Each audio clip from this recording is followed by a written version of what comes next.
What's up, y'all? It's your boy 15 Moves Ahead coming to you with another video. Hey, alright. Man, listen, these things just seem to get better and better, right? So tonight, I want to talk about two things. Deception and patience. And how do these correlate to the application in the 48 Laws of Power? Deception and patience, and how these are the critical components of any player in the game of power. I don't care about the connotation that come attached to the word deception. The first thing you might think about is fooling somebody or tricking somebody. Okay, we gonna talk about it.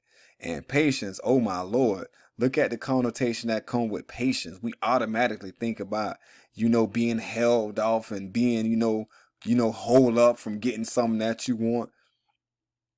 We about to talk about these two words tonight, y'all.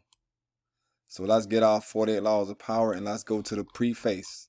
The preface to the 48 Laws of Power is about to tell us about patience and deception. So let's talk about it. All right. Robert Greene say, I hope y'all don't mind if I highlight a couple passages right quick. Okay. Power requires the ability to play with appearances.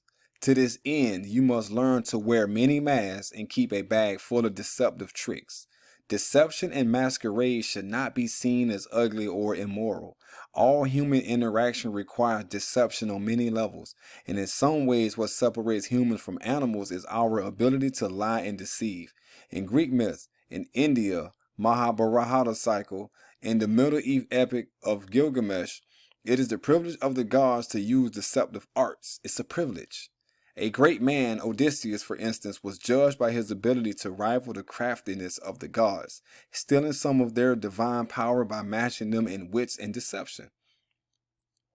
Deception is a developed art of civilization and the most potent weapon in a game of power.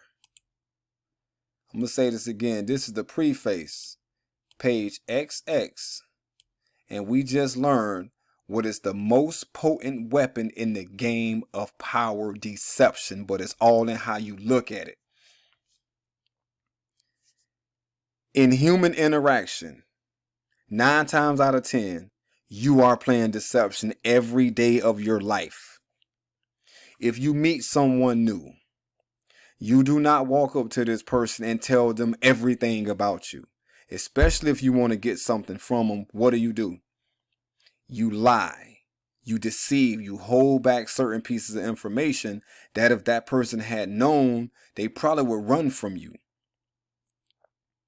At a job interview, the employer asks you, so what make you want to seek new employment? The first thing you say is, oh, because I just moved to a new house. Knowing dang well at your current job, you and your supervisor not getting along and you think they might fire you. Deception. There's many examples of everyday deception we have to use, like if you want to get up or like your parents probably telling you to get up, and take the trash out. All of a sudden your knee hurts or your back hurt. Knowing you are right, you fine. There's just many examples in human interaction where we use lies and deception to a certain degree. It's not about the connotation of the word lie or deception that is so bad. It is the fact that you're actually doing this naturally. And the thing that separates us from animals sometimes is the ability to lie and deceive. So what Robert Greene is showing us is that power requires the ability to play with appearances.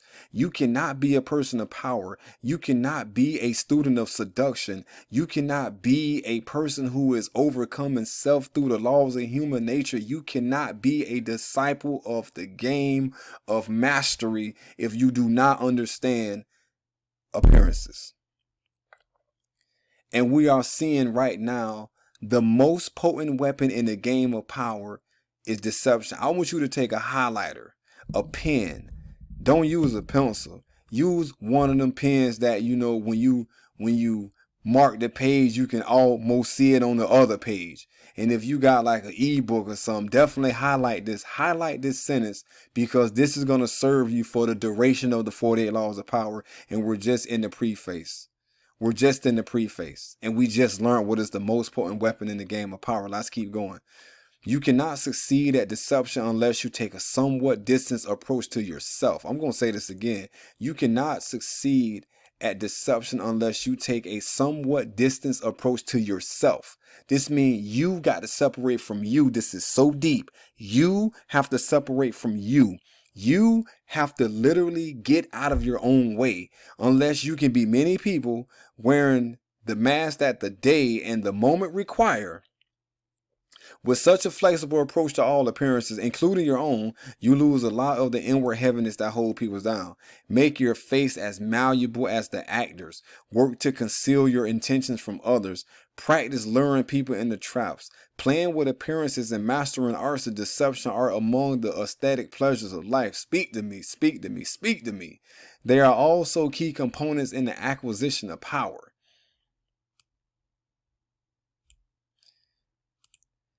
If deception is the most potent weapon in your arsenal, then patience in all things is your crucial shield. Patience. Patience. I want you to think about patience.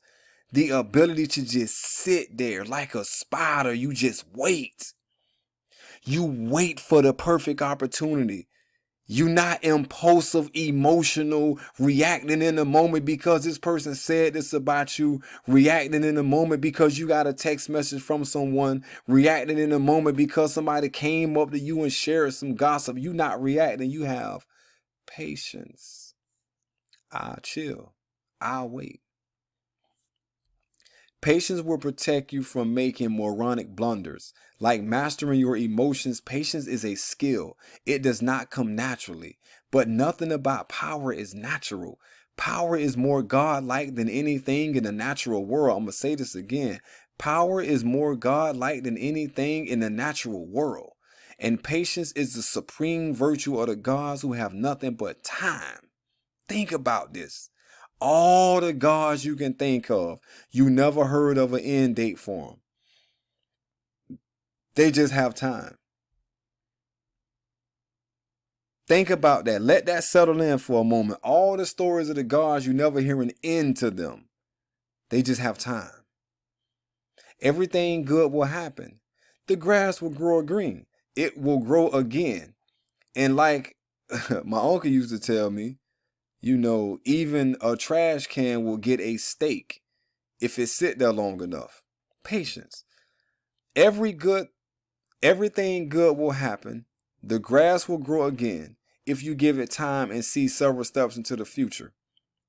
Impatience, on the other hand, only makes you look weak. It is a principal impediment to power. Okay. So how many times have you ever overreacted, had to step back and think and say to yourself, dang, I shouldn't have said that? How many relationships you have literally destroyed? How many bridges you done burned because you acted off impulse only later to discover you was wrong?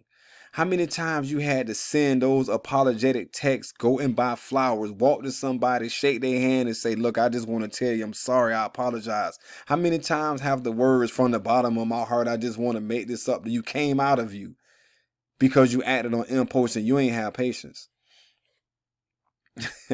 You know, the one thing about these books, right, that I really find interesting, right, is that you really have an opportunity to, you know, discover yourself. You have a real chance to know thyself, apply the principles to yourself, and be a better person overall. I mean, think about it, right? If you have patience, like 95% of the stuff you do, you would not do because you understand the principle to just wait and let things happen. Do not react impulsively. I don't care what occupation you in. Do not go fast unless you like a track star, like an athlete or something. Okay, cool. Go take off. You good. But in our everyday lives, and we are dealing with personal interactions with people, do not speak too fast. Do not think too fast. Do not react too fast. Just wait. But this is a supreme virtue of the gods. Because remember, power is more godlike than anything in the natural world. There is nothing else that resembles the gods more closely than having power. We're not talking about exercising power. We're not talking about mental power. We're talking about power that encompasses everything. What's the word I heard at Sunday school? Omnipotence. That's what we talking about. That's all power. Hey, look here, right? You cannot succeed at deception unless you take a somewhat distance approach to yourself. A somewhat distance approach to yourself. How many people do you know can actually do this? Now, we're not talking about people who have cognitive dissonance or some stuff like that. Now, we're not talking about, Dr. Jekyll and Mr. Hyde type people. No, we're talking about the ability to be yourself, but you know how to assume a different mask as the situation requires. I just wanted to hop on right quick, want to share this video. More information about the online community is coming.